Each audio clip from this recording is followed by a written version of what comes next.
I was the front desk manager of a resort in Scottsdale, Arizona. It was high end, where NFL football teams would stay when they traveled, and all sorts of famous people rolled in and out of there. So I had my fair share of stories. But there's one room we could never rent out, even if we wanted to. Well, one floor, I should say. The resort. A new company took over and fired me and a bunch of other people. It's a chain hotel now. This resort had two sides, the east and the west. The east side was the part connected to the lobby.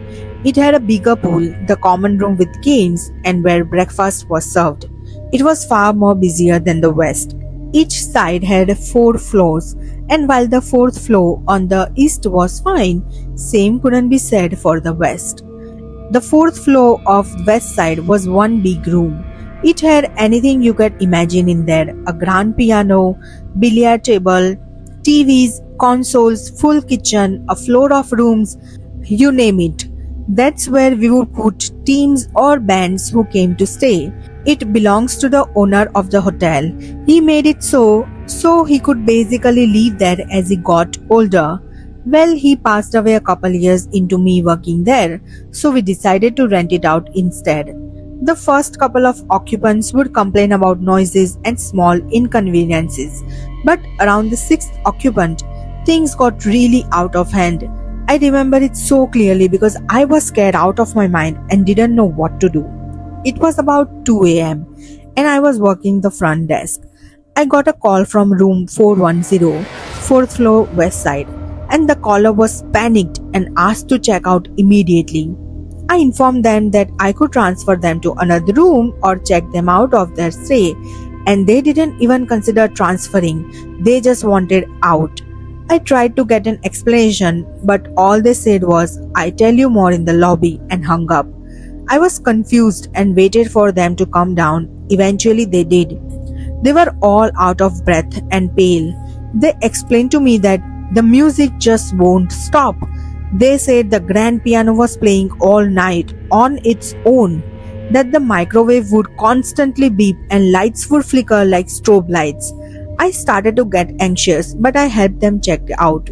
Once that was settled, me and a few late night co-workers decided we had to check to make sure. What if they were just lying and just wanted a free stay for the night? We made our way up there and it all seemed normal. I was embarrassed that I ever felt scared and upset that I had refunded such an expensive stay. As we checked all the rooms, we heard a glass shatter. We went back to the kitchen to see an alcohol bottle had broken and there were shards and drink all over the floor. Next thing we knew, it was all happening again. The lights would flicker, we would hear footsteps, door would close and more. We ran out of there as soon as possible. We agreed we wouldn't rent the room out again and only give tours if asked. When the company got bought out, I warned them about room 410 before they fired me. But all they said was, "We get it, maids don't want to clean up that floor of a room, right?" And that was the end of it.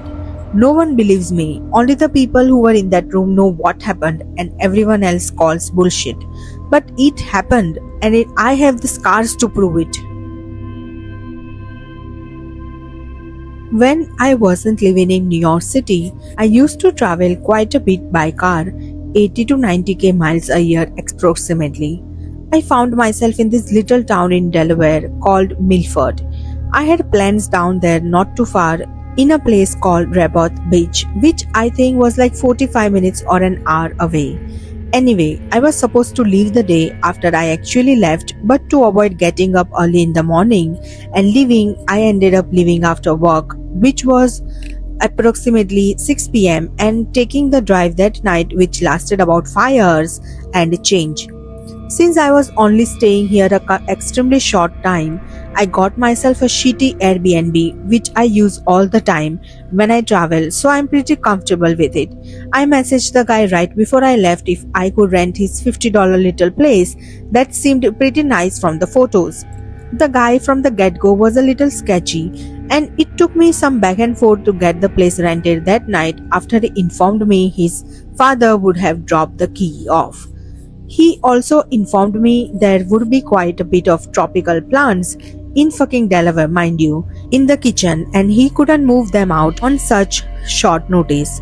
Okay, whatever. I'm just looking for a few hours sleep, then I'm out here in the morning. So I get there around 11:30 p.m. ish. Not sure how many of you are here from or have been to Milford, but it's pretty much in the middle of fucking nowhere. This guy's place was in a tiny little gated, fenced community which had a grand total of 15 to 20 houses maybe. Pitch black. So I roll up to the place and grab my few items I always travel with. Duffel bag, backpack, jacket, extra jacket. Use the key code to unlock the lockbox and turn the key, which happens to be the loudest thing that's happening in the surrounding area at the moment. You know when you go to a place that you know some shit is fucked up and you get that gut feeling that maybe you shouldn't be there? Yeah, getting the same feeling.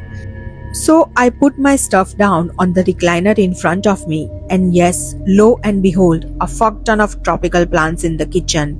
I look around this place, which has been a pretty decent living room. Bedroom number 1, fucking dolls from like 50s everywhere. Twin-sized mattress with no bed frame and no sheets lay in the middle of the floor. Okay, yeah, fuck that room. Go to the next room. Nutcracker figures everywhere. One sheet on the bed, no pillows. Try to turn the light on with the only switch in the room. Oh wait, there is no light in the room at all. The switch goes to nothing. Alright, fuck this room too. I'll take the couch. At this point, I really felt pretty uncomfortable, but I knew it was only for the night. Anyway, I was hungry, so I went to the only thing around that was open, a Food Lion that was closing in like 15 minutes. I grabbed some pizza bites and a peach snapple and went back home. Side note, I was so off-put by this feeling, I set my GoPro I traveled with up while I was gone thinking I might catch something on camera. So I get back to this place and the first thing I do is look around to make sure everything is in place just where I left it. That's a good sign. I get my GoPro and take the SD out and out pop the card in my laptop. I still have the footage somewhere. I wish you guys could have seen this place. It looked like where you would spend your last seconds. Lo and behold, nothing on the footage. At this time, it was well past midnight and I had a full day of work and a good amount of driving, so I planned to sleep on the very small couch. The apartment had one small 19-inch TV which didn't have a power cable, and the outlet by the couch was just far enough away where my phone wouldn't reach while charging, which wouldn't have mattered anyway because I had Sprint at the time and they have shitty service to begin with, but where I was, no service. I kept the light on because even though I'm an adult, it gave me some comfort knowing the light was on. Well, about an hour of laying there and I couldn't sleep, so nature called and I had to use the bathroom. So I got up and sat down in the neon yellow dimly lit bathroom with the shower that had no curtain. Now let me preface all of this by saying the kitchen had hardwood floors, the type where if you slide a chair across it, it makes that screeching noise that we are all familiar with. Remember that part will play a role soon. Back to it. I'm in the bathroom doing my business, reading a bottle on the John because my phone is charging outside of the bathroom because how convenient, which didn't matter anyway because like I mentioned, I didn't have service. So I'm sitting there and I hear the fucking chair on the hardwood floor screeching across the floor, being pulled across the floor gently for about as long it takes for someone to sit down. I almost threw my heart up. This was a come to Jesus I fucked up moment. And then, just as I thought it couldn't get any worse, the sound of fingers rhythmically tapping on the top of the wooden kitchen table, impatiently getting faster. Frozen. Petrified I am. Good thing I am on the toilet. I literally stay there and repeat it to myself 10 to 11 times. I'm fucked, I'm fucked, I'm fucked. So I sat there for 2 to 3 minutes and debated what to do. At this point, the tapping had stopped, but I figured that I can't stay in there forever. I thought to myself, whoever is out there already knows I am here. So I decided, fuck it, I am going to go there and try to fight him off and grab the Bowie knife I carry in my backpack when I travel. And yeah, basically try to off this person because I assume they don't want to play fucking checkers or talk about their day of killing with me. So I rush out of the door and nothing. Nobody there. No sign of anybody. Chairs not even moved. Literally did not even bother to check the rest of the place. Packed my shit up as if the place was burning down, got in my car and literally drove to my Holiday Inn an hour away at like 3 am and told the guy at the desk what happened, and he let me check into my room that was for like 3 pm the next day. I even got bumped up to like a king size bedroom because the room that was reserved for me wasn't even ready. But better than that Airbnb.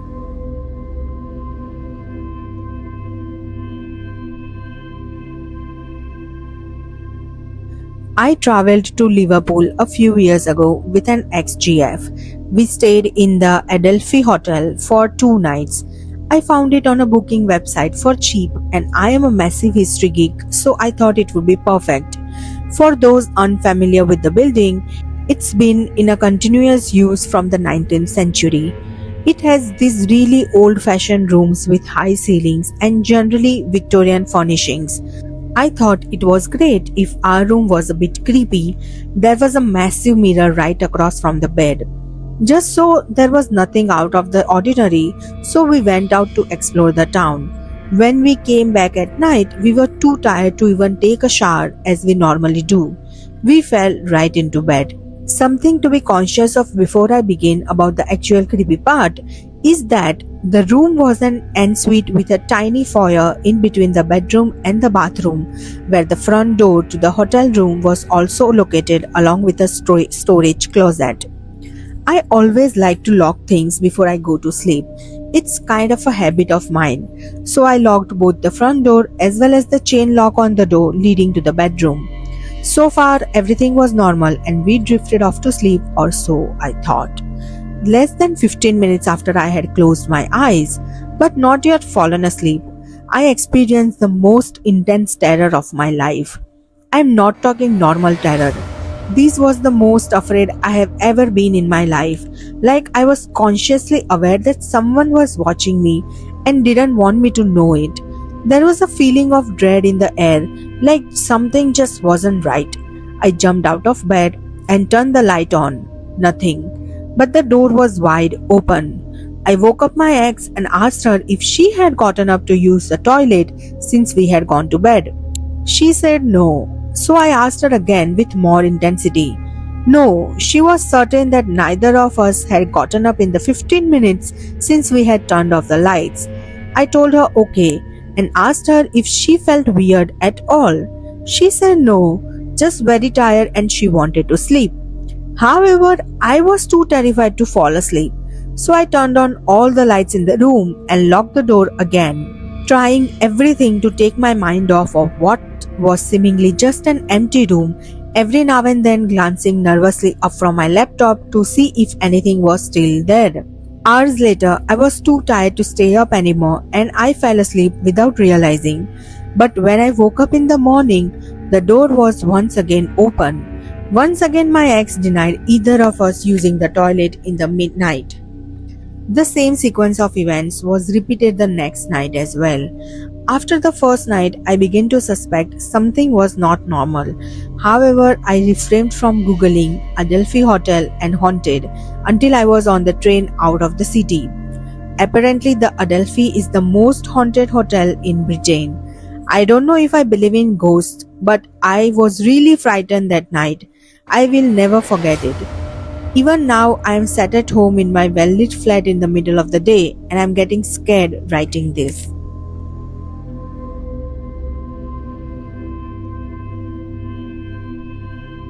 This happened to my father, not me, but definitely too creepy not to share. My father went with a group to go on a trip to Tanzania to do some medical work in a poorer village. For a few nights of the trip, the group stayed in a hotel.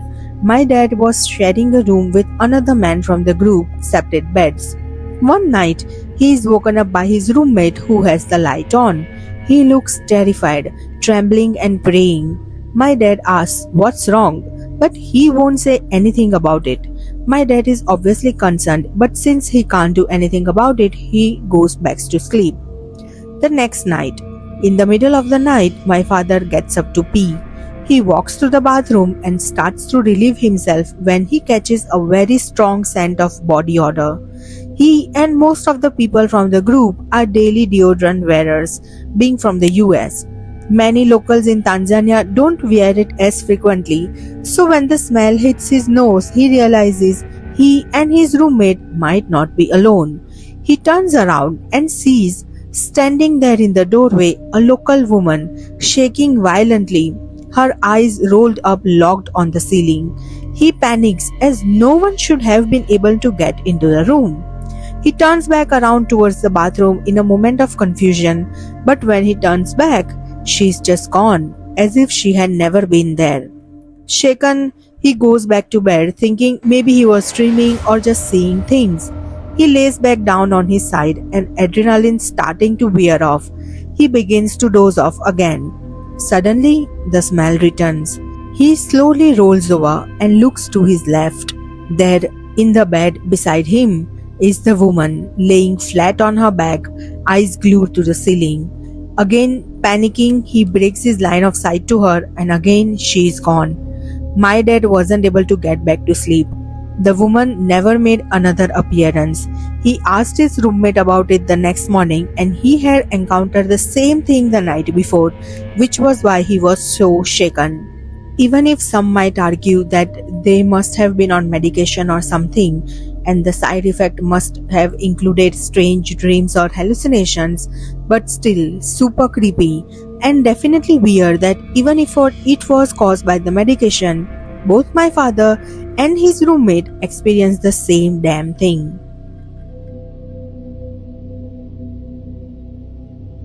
My company would put us up in Shiloh in downtown when we were in Salt Lake City. A co-worker of mine was awakened in the middle of the night by the sounds of a bunch of kids in the hallway. It went on for longer than he could tolerate, so he opened the room door to tell them to hush, only to find the hallway empty. He could still hear the children, so figuring they were in an adjoining room, he called down to the front desk to complain. The man at the front desk claimed to be certain there were no kids staying on that floor, but that he was certain the noise would subside in a bit. He offered to send up some earplugs. My coworker was a bit annoyed. How can you say there are no kids here when I am literally hearing kids right now? But went back to bed and eventually fell asleep. The next day, when he was checking out, a different clerk made the mistake of asking the routine question, "Was everything satisfactory with your stay?" My coworker gave an earful about the noisy kids and how the other clerk had dismissed his complaints. The clerk looked a little uncomfortable and said in a half whisper, "We are not supposed to talk about history with guests, but please do a Google research for Rachel David and you will understand what happened to you. We get similar complaints every few weeks and we try to never put kids on that floor." In the van on the way to the airport, he read on his phone the story of how a mother, Rachel David, had tossed her 7 children off the 11th floor balcony of the hotel, then called the International Dunes to their deaths before jumping herself.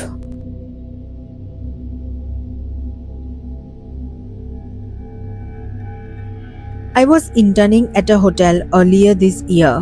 All the interns were offered a room in the hotel.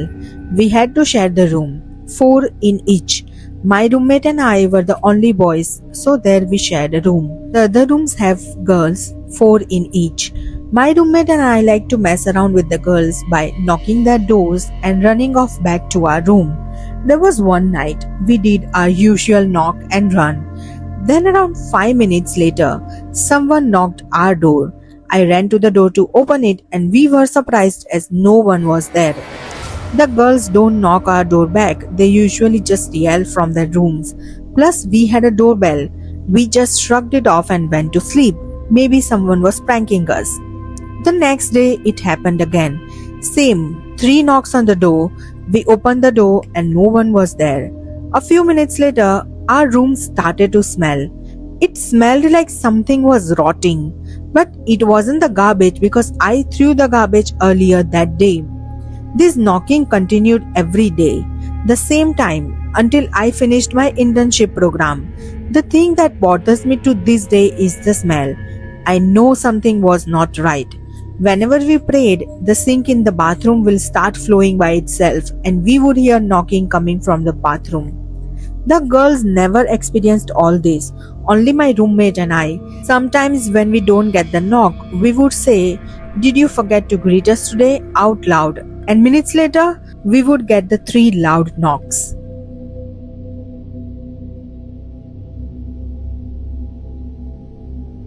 I worked for the parking department of the Disneyland Hotel. That day, I was working with a co-worker I really liked that was 6'5" and 650 pounds. He jokingly pushed me and a large hand, which I assumed was his, grabbed my arm and kept me from falling in front of a car that was driving up, which would have run me over. When I thanked him for grabbing me later, he told me he had never grabbed me. A few months later, I had transferred to our bell department. I was helping our bellman, who was around 65 at the time, take luggage up to rooms since it was backing up on him. It was around 11:30 p.m. at this point. Bar and pool are closed. I heard children laughing in the pool area, and since I was taking bags up, I decided I would tell them to go back to their rooms if they didn't have any adults to supervise there. I came back down and still heard children's laughter, so I used my master key to let myself into the pool area. There were no kids or adults. The entire pool deck was empty. While no one legally dies on Disney property, they will have you taken off property to be declared dead according to corporate policy. I have no doubt someone drowned in that pool.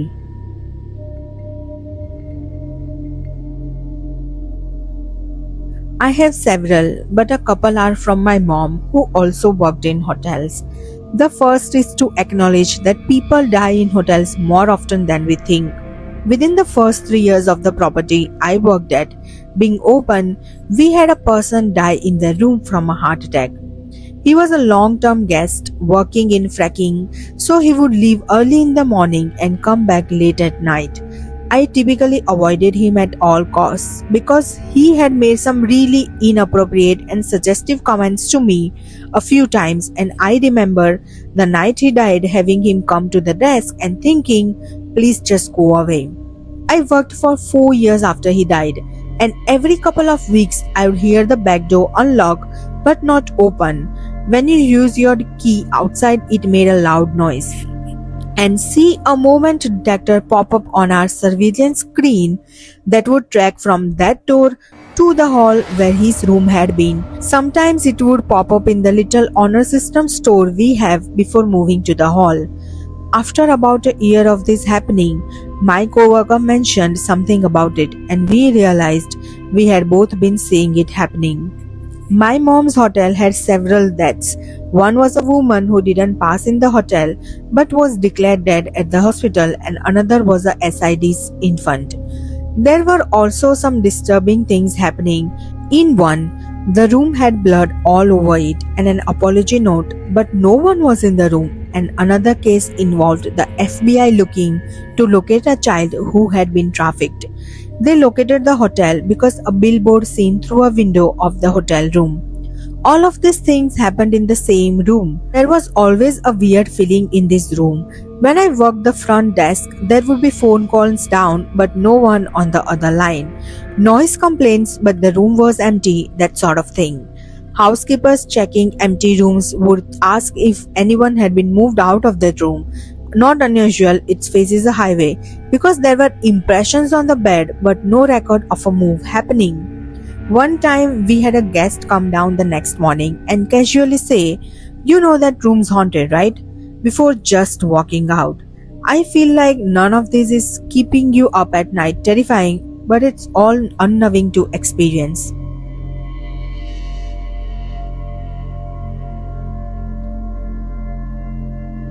So, my SO and I arrived in our hotel room rather burst after a long drive.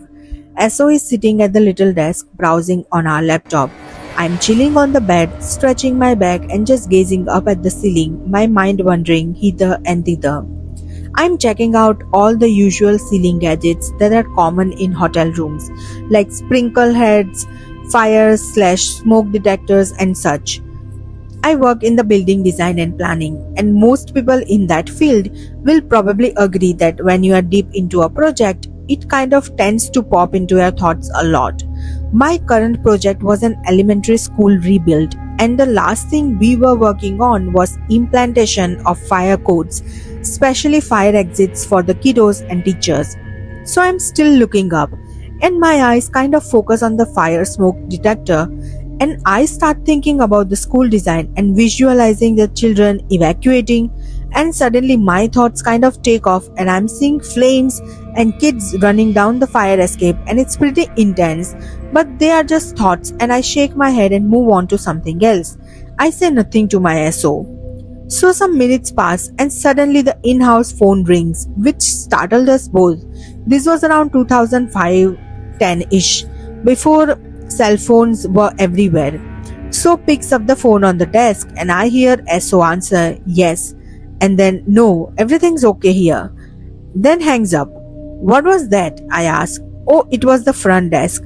They said they got a notice on the board that the fire alarm in our room had gone off and wondered if everything was alright. I just don't know if what I'm thinking is probably right or wrong. I don't know what to feel about this experience. Like, I'm just thinking of fire and smoke and evacuation, and the alarm just goes off, and we don't even hear it or anything. It was creepy for me.